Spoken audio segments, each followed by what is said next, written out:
जय सिया राम। आइए पाठ को आगे बढ़ाते हैं। सबसे पहले श्री राम की वंदना करते हैं हम। जय सिया राम, जय सिया राम, जय सिया राम, जय सिया राम, जय सिया राम, जय सिया राम, जय सिया राम, जय सिया राम, जय सिया राम, जय सिया राम, जय सिया राम, जय सिया राम, जय सिया राम, जय सिया राम, जय सिया राम, जय सिया राम। जय श्री कृष्ण चैतन्य प्रभु नित्यानंद श्री अद्वैत गदाधर शिव सादि गौर भक्त वृंदा। हरे कृष्ण कृष्ण कृष्ण हरे हरे, हरे राम राम राम हरे हरे। जय सिया राम। जय लक्ष्मण जी की, भरत शत्रुघ्न जी की जय हो, तुलसीदास जी की जय हो, वाल्मीकि जी की जय हो, शिव शंकर भोलेनाथ पार्वती माता की जय हो। जय श्री गणेशा। जय सिया राम, जय बजरंग बली।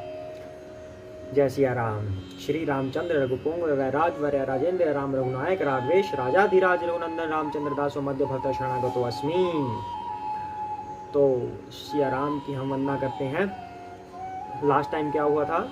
इंद्रजीत का वध हो गया था। लक्ष्मण जी ने इंद्रजीत का वध कर दिया। कोई भी अस्त्र उसे बचा न सका। अंत में उसे मरना ही था, पर जाते जाते उसने एक अच्छा कार्य किया। श्री राम लक्ष्मण का नाम अपने मुख से निकाल दिया। उससे क्या होता है? उसके सदगति प्राप्त होती है अगर मरते समय भगवान का नाम मुख से निकल जाए। लास्ट टाइम पे उसने ये अच्छा कार्य किया। तो जैसे ही रावण को उसकी मृत्यु का समाचार मिला, तब रावण मूर्छित होकर एकदम से गिर पड़ा। सभी नगर के वासी, जो लोग ऐसे कह रहे थे, हनुमान जी को कोस रहे थे, ये कहाँ से आ गया अब। और जब राक्षसों ने वानरों पर हमला किया, तब खुश हो रहे थे कि हाँ अब हम कर दिखाएंगे। लेकिन जब उन्होंने इंद्रजीत के वध का समाचार सुना, तब सब रावण को नीच कहने लगे। यानी कि पहले तो अकल ठिकाने नहीं आई, जब कुछ गड़बड़ हो गई तब रावण को कोसने लगे। पहले रावण के साथ थे, क्योंकि पहले भी तो विद्रोह कर सकते थे। राजा के खिलाफ विद्रोह क्या कभी होता नहीं कि आप ऐसा मत कीजिए, श्री राम से वैर मत लीजिए। नहीं किया, रावण के साथ दे रहे थे, खुश हो रहे थे। अब जब वो इंद्रजीत मारा गया, तब रावण को नीच कहने लगे। अब उनको लग गया कि संकट आ गया है अब लंका के ऊपर। अब आगे करते हैं। जय सिया राम। तब 10 कंठ विविध विधि समुझाई सब नारी, नश्वर रूप जगत सब देखहु हृदय विचारी। तब रावण ने सब स्त्रियों को अनेकों प्रकार से समझाया कि समस्त जगत का यह दृश्य रूप नाशवान है, हृदय में विचार कर देखो। वाह! यानी कि अब रावण को ज्ञान आने लग गया, महात्माओं वाला, संतों वाला। अब वो ज्ञान बखारने लग गया। वैसे तो रावण विद्वान था, पंडित था और बहुत विद्वान था, लेकिन बुद्धि नष्ट हो गई थी कि क्योंकि राक्षस कुल में भी जन्मा था, तो बुद्धि नष्ट होनी ही थी।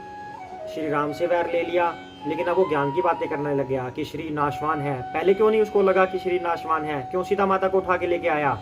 उस समय नहीं लगा कि ये भी शरीर है, इन चीजों में कुछ नहीं रखा है, भगवान का नाम लो। नहीं, अब जब उसके सिर पर बनाई, अब ज्ञान की बातें कर रहा है कि नहीं, ये तो श्री नाशवान है, जगत में सब नाशवान है, हृदय में विचार कर देखो। आगे देखते हैं। तिन्हि ज्ञान उपदेश रावण, आपुन मंद कथा शुभ पावन, पर उपदेश कुशल बहुतेरे, जे आचरहि ते नर न घेनेरे। रावण ने उनको ज्ञान का उपदेश दिया। वह स्वयं तो नीच है, पर उसकी कथा बातें शुभ और पवित्र हैं, यानी कि अब अच्छी बातें करने लग गया। दूसरों को उपदेश देने में तो बहुत लोग निपुण होते हैं, पर ऐसे लोग अधिक नहीं हैं जो उपदेश के अनुसार आचरण भी करते हैं। यानी कि आजकल ऐसी बातें चलती है ना कि उसकी कथा सुनो, उसकी कथा सुनो। आचरण कौन कौन कर रहा है उसका?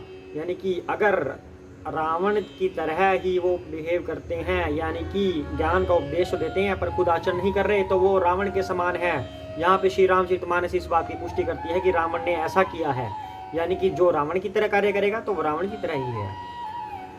निशा सिरानी भयऊ भिनुसारा, लगे भालू कपिचारी हूँ द्वारा, सुबट बोलाई दशानन बोला, रन सन्मुख जाकर मन डोला। रात बीत गई, सवेरा हुआ, रिछ वानर फिर चारों दरवाजों पर जा डटे।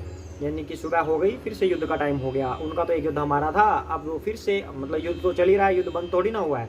वो फिर से दरवाजे पर आ गए, रिछ और वानर यानी कि श्री राम की सेना। योद्धाओं को बुलाकर दशमुख रावण ने कहा, लड़ाई में शत्रु के सम्मुख जिसका मन डावाडोल हो, यानी कि बात अभी आदि है, रावण बोल रहा है कुछ, सो अब ही बरु जाऊ पराई, संजुग विमुख भय न भलाई, निज भुज बल में बयरू बढ़ावा, देहूं उतरू जो रिपु चढ़ियावा। यानी कि जिसका मन इस युद्ध में डावाडोल हो जाए, अच्छा है वह अभी भाग जाए, कहीं बीच में छोड़कर जाए और बेइज्जती करा दे, ऐसा नहीं होना चाहिए। तो कह रहे कि अभी भाग जाए वो, युद्ध में जाकर विमुख होने में भलाई नहीं है, यानी कि एक बार युद्ध में चले गए तो भागने में कायरता है, भलाई नहीं है। मैंने अपनी भुजाओं के बल पर वैर बढ़ाया है, जो शत्रु चढ़ाया है उसको मैं अपने ही उत्तर दे लूंगा। यानी कि अगर तुम डरते हो तो अभी डर के भाग जाओ, मैदान छोड़ के मत भागना, जिससे मैंने वैर लिया है उससे मैं अकेला निपट लूंगा, ऐसा रावण कह रहा है। अब अस कही मरुत बेग रथ साजा, बाजे सकल जो झाऊ बाजा, चले वीर सब अतुलित बली, जनु कज्जल के आंधी चली। ऐसा कहकर उसने पवन के समान तेज चलने वाला रथ सजाया, सारे सुझाऊ लड़ाई के बाजे बजने लगे, सब अतुलनीय बलवान वीर ऐसे चले मानो काजल की आंधी चली हो। क्या मतलब बनता है काजल की आंधी चली हो? सभी के सभी योद्धा ऐसे भाग रहे हैं, ऐसे काले काले थे वो, सब के सब राक्षस काले काले थे, ऐसे लग रहा है काजल उड़ रहा है, काजल उड़ रहा है। उनकी स्पीड इतनी थी, चलते हुए कोई नहीं दिखाई दे रहा था, उड़ते हुए दिखाई दे रहे थे, जैसे काजल उड़ रहा है काले रंग का, ऐसा दिख रहा है, ऐसे कहने जा रहे हैं। असगुन अमित होही ते ही काला, गनई न भुज बल गर्भ विशाला। उस समय असंख्य अशकुन होने लगे, पर अपनी भुजाओं के बल का बड़ा गर्व होने से रावण उन्हें गिनता नहीं है, यानी कि इग्नोर कर देता है रावण जो अपशकुन हो रहे हैं। जब भी कोई बुरा काम होना होता है तो पहले से ही आभास होने लगता है, कुछ अपशकुन शकुन होते हैं, ऐसा सुना है ना हमने। और रावण को भी वो सब दिख रहा है, पर वो उसको इग्नोर कर देता है। कहते हैं कि जब गिदड़ की मौत आती है तो शहर की तरफ भागता है, वही काम हो रहा है। सब कुछ दिख भी रहा है रावण को कि गलत होगा, पर इग्नोर कर रहा है, उसको ध्यान ही नहीं है क्या हो रहा है। वैसे एक बात यहाँ पे है, रावण पंडित था, विद्वान था, उपदेश भी दे रहा है अच्छे अच्छे, पर कार्यान्वित नहीं कर रहा उन चीज़ों को, जो उपदेश उसको पता है उसको एक्शन में नहीं ले रहा। पर ये सब भगवान की लीला थी, रावण कोई गलत आदमी नहीं था, रावण गलत आदमी बन के दिखा रहा है प्रभु की आज्ञा से, स्वयं वो गलत आदमी नहीं था। क्यों नहीं था? अब कुछ लोग क्वेश्चन उठा सकते हैं, रावण ने गलत तो किया है? नहीं, रावण ने गलत किया नहीं है, रावण से गलत करवाया गया है। कैसे करवाया गया है? भगवान की आज्ञा से। रावण जय और विजय में से एक है। उस समय उसको शाप मिला था 4 कुमारों से कि तुम राक्षस कुल में जन्म लोगे, तुम पृथ्वी पर जन्म लोगे। कुछ वैर हो गया था, वो एक अलग स्टोरी है। तो उस शापवश, और वो शाप भी विष्णु जी की कृपा से ही मिला था। विष्णु जी भी अपनी भुजाओं का बल लक्ष्मी जी को दिखाना चाहते थे, या कुछ और बातें भी थी। यानी कि सब कारणों के बारे में हम नहीं जान सकते कि भगवान के क्या क्या कारण होते हैं किसी काम को करने के लिए। तो लक्ष्मी जी को भी उनको भुजाओं का बल दिखाना था, तो जय और विजय से ज़्यादा स्ट्रॉन्ग और कौन होगा? ठीक है, वहाँ पे उनके 4 कुमारों के मन में थोड़ा सा वैर भाव डाल दिया, हल्का सा, भगवान विष्णु ने। तो उन्होंने उसको शाप दे दिया और पृथ्वी पर पटक दिया कि अब तुम 3 बार जन्म लोगे पृथ्वी पर राक्षस कुल में, ऐसा कुछ स्टोरी हुई थी। तो उसके फलस्वरूप रावण के रूप में आया था रावण और कुंभकर्ण। उससे पहले आए थे हिरण्याक्ष और हिरण्यकश्यपु। रावण और कुंभकर्ण के बाद आएंगे जयद्रथ और शिशुपाल के रूप में। तो अब सेकंड जन्म चल रहा है रावण का, यानी कि उस शापवश। लेकिन वैसे तो वास्तव में रावण क्या था? भगवान का भक्त था। भक्त कब था? वैकुंठ लोक में द्वारपाल था वो।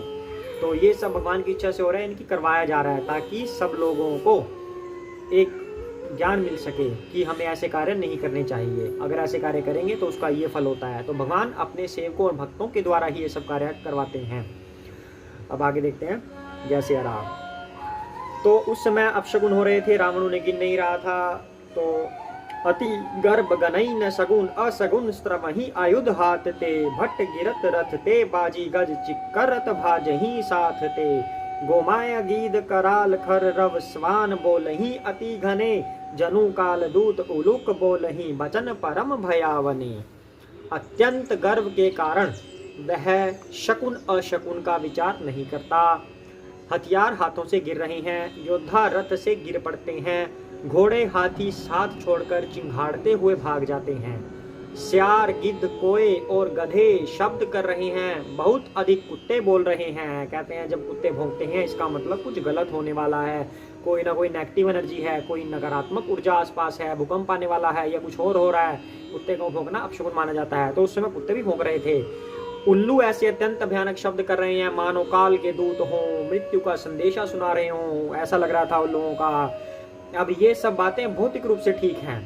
रावण उस समय भौतिक जगत में था, आध्यात्मिक में नहीं था। आध्यात्मिक से तो भौतिक जगत में आया था रावण के रूप में, ठीक है। तो सब लीलाएं होनी ही थी, ये तो करके दिखाना था। वैसे शकुन अपशकुन आध्यात्मिक लोक में कुछ होता ही नहीं है, वहां तो सब शकुन ही होता है, भगवान की भक्ति होती है, इसके अलावा कुछ नहीं होता। और तो अब भौतिक रूप में जन्म लिया हुआ है रावण ने, तो इस वजह से ये सब हो रहा है, भौतिक जगत में सब होगा ही। ताही की संपत्ति सगुन शुभ, सपनेहु मन विश्राम, भूत द्रोह रत मोह बस, राम विमुख रति काम। जो जीवों के द्रोह में रत है, मोह के वश हो रहा है, राम विमुख है यानी कि राम से विमुख है, राम की संगति में नहीं है, और कामासक्त है यानी कि इच्छाओं का आसक्त है, इच्छाएं हैं उसकी बहुत सारी, गलत इच्छाएं हैं, मतलब सही तो नहीं हो सकती। सही क्या होती है इच्छा? सही तो भगवान की भक्ति होती है। अगर हमारी कोई इच्छा सही कैलकुलेट करी जाए कि कौन सी इच्छा सही होती है, तो वो भगवान की भक्ति, उसके अलावा सभी इच्छाएं गलत हैं, बेकार हैं। तो उसको भक्ति की इच्छा तो नहीं थी, मतलब इस भौतिक जगत में, ऐसे आध्यात्मिक जगत में तो है ही थी, वो भगवान का भक्त था, पर भौतिक जगत में नहीं थी इच्छा, शापवश। तो राम विमुख है, वो कामासक्त है, उसको क्या कभी स्वप्न में भी संपत्ति, शुभ शकुन और चित्त की शांति हो सकती है? यानी कि जो भगवान के विरुद्ध हो गया, क्या वो सपने में भी कभी शांत रह सकता है? ऐसा क्वेश्चन किया जा रहा है। चिलेऊ निशाचर कटकु अपारा, चतुरंगिनी यानी बहुधारा, विविधि भांति वाहन रथ जाना, विपुल भरन पताक ध्वज नाना। राक्षसों की अपार सेना चली, चतुरंगिणी सेना की बहुत सी टुकड़ियां हैं, यानी बहुत सारे पार्ट हैं सेना के, अनेकों प्रकार के वाहन, रथ और सवारियां हैं, तथा बहुत से रंगों की अनेकों पताकाएं हैं और ध्वजाएं हैं। चले मत गज जूथ घनेरे, प्रावित जलद मरुत जनु प्रेरे, बरन बरन बिरदायत निकाया, समर सूर जान ही बहुमाया।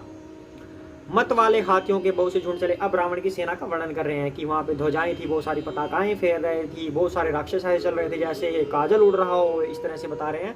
मत वाले हाथियों के झुंड थे वहां पे, मानो पर्वत से प्रेरित हुए वर्षा ऋतु के बादल हों। रंग बिरंगे बाना धारण करने वालों के वीरों के समूह हैं, जो युद्ध में बड़े शूरवीर हैं और बहुत प्रकार की माया जानते हैं। राक्षस तो माया ही जानते हैं, वो धर्म युद्ध करते ही नहीं, मायावी हैं, अधर्मी हैं। अति विचित्र वाहिनी विराजी, वीर बसंत सैन जनुसाजी, चलत कटक दिग सिंधूर डगही, क्षोभित पयोधि उधर डगमगही। अत्यंत विचित्र फौज शोभित है, मानो वीर बसंत ने सेना सजाई हो।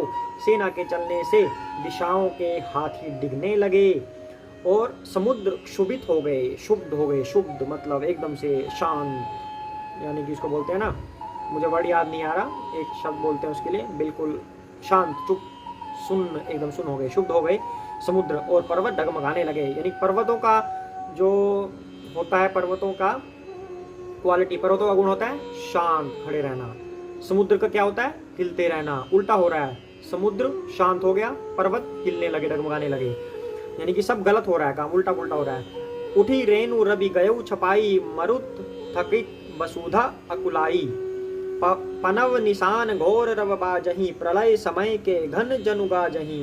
इतनी धूल उड़ी कि सूर्य छिप गए, फिर सहसा पवन रुक गया और पृथ्वी अकुला उठी।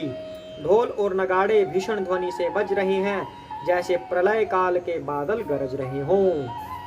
यानी कि रावण युद्ध की तरफ चल पड़ा है अब, और सब अपशकुन बताए जा रहे हैं। भेरी नफीरी बाज सहनाई, मारू राग सुभट सुखदाई, केहरी नाद वीर सब करही, निज निज बल पौरुष उच्चरही। भेरी नफीरी यानी कि तुरही और शहनाई में योद्धाओं को सुख देने वाला मारू राग बज रहा है, यानी कि जो योद्धा हैं उनके अंदर जोश भरने के लिए एक राग बजाया जाता है, वो बज रहा है। सब वीर सिंहनाद करते हैं और अपने अपने बल पौरुष का बखान कर रहे हैं। कही दसानन सुनहु सुभट्टा, मर्दहु भालू कपिन के ठट्टा, हो मारी हूँ भूप दऊ भाई, अस कही सन्मुख फौज रेंगाई। रावण ने कहा, हे उत्तम योद्धाओं सुनो, यानी कि अब सेनापति बन गया रावण, तुम रिछ वानरों के ठट्ट को मसल डालो और मैं दोनों राजकुमार भाइयों को मारूंगा। जैसे कर दिखाएगा वो, अहंकार वश बोल रहा है ऐसा। ऐसा कहकर उसने अपनी सेना सामने चलाई। यह सुधी सकल कपिन जब पाई, धाय करी रघुवीर दुहाई। जब सब वानरों ने यह खबर पाई, तब वे श्री रघुवीर जी की दुहाई देते हुए दौड़े, यानी कि जय श्री राम, ऐसे दौड़ पड़े सब वानर। धाय विशाल कराल मरकट भालू काल समानते, मानहु सपक्ष उड़ाही भुदर बृंद नाना बान के। बानते नख दसन शैल महाद्रुमायुध, सबल संक न मानही। जयरम रावण मत गज मृगराज, सुज सुबखा नहीं। जय श्री राम। वे विशाल और काल के समान कराल वानर भालू दौड़े, यानी कि विशाल थे वानर, बहुत विशाल थे। वो दौड़े मानो पंख वाले पर्वतों के समूह उड़ रहे हों। वे अनेकों वर्णों के हैं, नख दांत पर्वत और बड़े बड़े वृक्ष ही उनके हथियार हैं। वे बड़े बलवान हैं और किसी का भी डर नहीं मानते। रावण रूपी मत वाले हाथी के लिए सिंह रूप श्री राम जी की जय जयकार करके वे उनके सुंदर यश का बखान करते हैं। यानी कि अब रावण से लड़ाई का माहौल बन रहा है। रावण अब मैदान में आ गया है युद्ध के, और लोग तो मारे गए हैं, अब रावण आ गया है, तो अब युद्ध कांड शुरू हो जाएगा धीरे धीरे। आज के लिए इतना ही करते हैं। जय सिया राम। अब एक बात यहाँ पे आती है, अगर हम स्टोरी जानना चाहें, रावण को ये सब क्यों करना पड़ा, रावण नीचे आया, रावण की पूजा क्यों की जाती है। मेनली हम दुनिया में रहते हैं, भौतिक जगत में हम रहते हैं, रावण की पूजा भी करते हैं दशहरा पे। तो ये क्वेश्चन उठेगा कि रावण की पूजा क्यों की जाती है, रावण ने तो गलत काम किए। लेकिन अगर हम उसका बैकग्राउंड देखें रावण का, तो रावण क्या था, जय विजय से। जय विजय कौन है, जय विजय प्रभु के भक्त हैं, द्वारपाल हैं। इस प्रभु की इच्छा से ही उन्हें राक्षस बनना पड़ा था। उनका कोई इसमें कोई विशेष कसूर थोड़ी ना था कि राक्षस हैं वो, प्रभु ने उनको राक्षस बनाया था, उनकी इच्छा से बना था। पहले उन्होंने कोई पाप कर्म किया हो तो उसके बारे में हमें ज्ञात नहीं, लेकिन बहुत सारे कारण होते हैं कि प्रभु की ऐसी इच्छा होने के।